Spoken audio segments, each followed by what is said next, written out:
Hello, YouTube. Didn't take me long, did it? Hop back on here. It's going to be a rather short video today. I have a lot of stuff to do. I haven't been home very much, and I have a busy week. But this video is a follow-up to the video I just posted.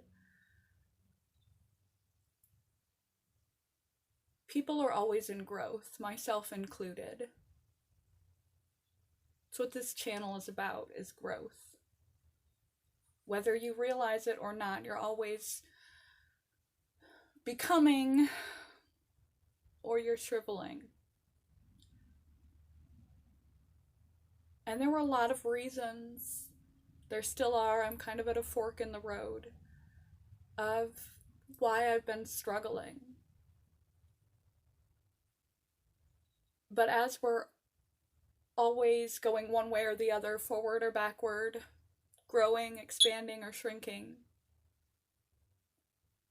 you feel good. We're growth-driven machines. We feel good when we're expansive, when we're on track to something, just like a little kid picks up any object and wants to know what it is, how it works, and learn and grow and imagine and think and do and be around other kids, and just life opening up and them opening up.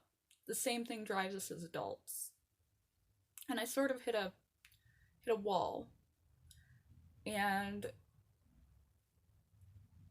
I realized too that a lot of what had infiltrated my day-to-day was not of me.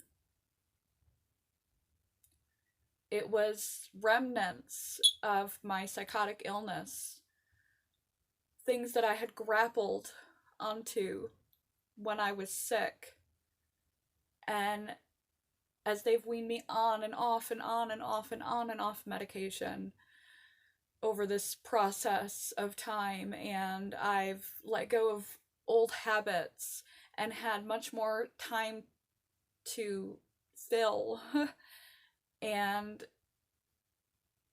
much less bad activity and all these little staples of things that were aspects of me, but magnified, blown up, inflated and overshadowing the totality of who I am. And also the notion of, if you're going to continue to grow, your identity isn't static. You have to be willing to let it all go.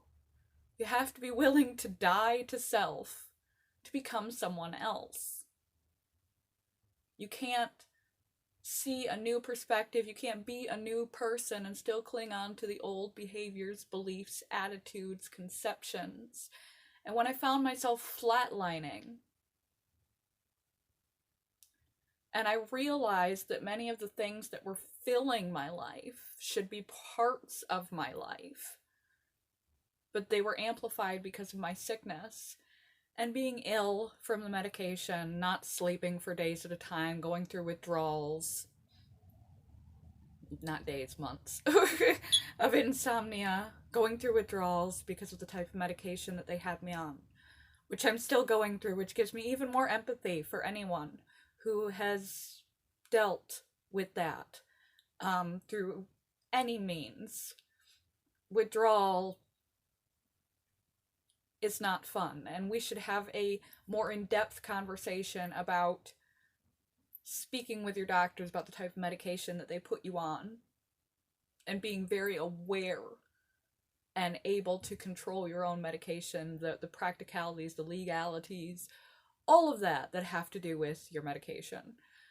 Because I was put on a medication that is addictive when I was out of my mind and didn't realize what was happening, and it was a daily medication, and I decided that I don't want to be on that, so I'm in the process of withdrawing, which gives me even greater empathy for those suffering with addictions.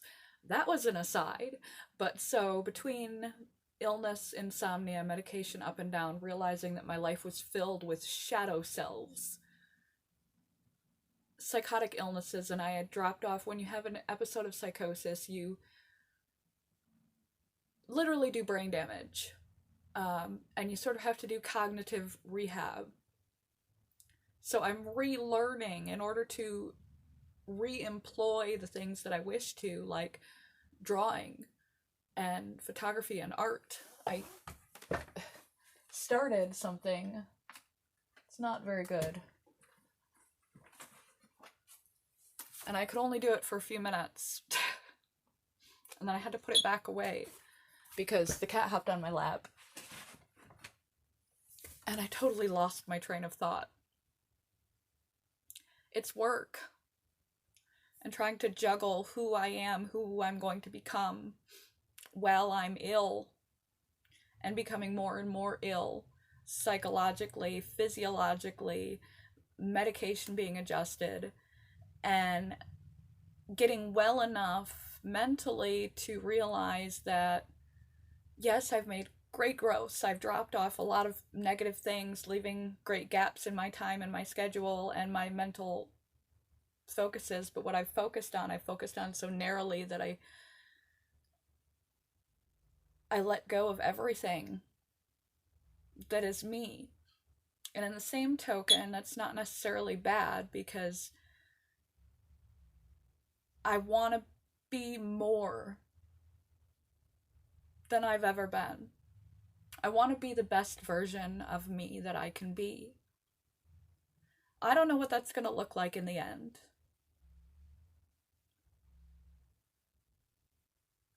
But I realized I was going in the wrong direction. And in order to become what you're not, you have to die to what you are. Truly die to it. And quitting is something that I don't define myself as anymore. So we're not quitting. We may have to modify this a little bit, but we're not quitting. It may just continue to be, as I intend, a shoddy hobby that may help people, but perseverance is an attribute of mine I intend on cherry picking and keeping, and quitting is not something that I do. So we're not going anywhere, much to perhaps your chagrin, or not. We're going to continue to work with this, and we're going to continue the volunteering, but we're going to balance religiosity with life. Also, discomfort in my appearance. I didn't come this far. I didn't do the work I've done for 2 years almost to continue holding on to who I used to be, to see myself through my former eyes, to react to life through my former eyes, through my former beliefs, to judge myself, my capacities, and my ability to be out there based on perceived shortcomings, based on my body, based on anything having to do with disordered image or perception. That's who I used to be. That's something that I've shed, and I didn't work this hard to get rid of that behavior, to maintain that thought process. So if image is the reason why I'm not continuing this, it was for naught, because you can lead a horse to water, but you can't make him drink. You ever heard of a dry drunk? Someone who quits imbibing alcohol, but they're still the same person that had to cope with alcohol, they just don't use anymore. That's what it means to be a dry drunk. I'm not going to be a bigger recovered person. I'm not going to be a recovered person. I'm just going to be a person. I'm just going to be me. That's where we're headed. We're not headed for throwing in the towel when I get frustrated. We're not headed for self-shame. We're not headed for analyzing my qualifications based on my lack of know-how. You fail your way to learning something. That's to be expected. We're not moving forward to self-analysis based on my physicality. That's not moving forward.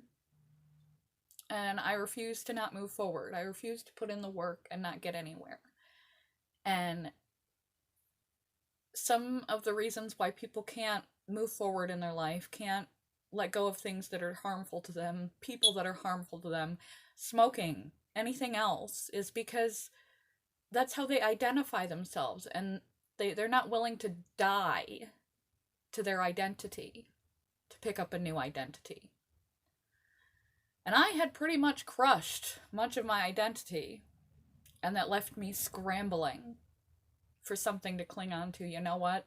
You don't always have to have something to cling on to. Sometimes you can just let it go and see what happens. So, let it go. Life.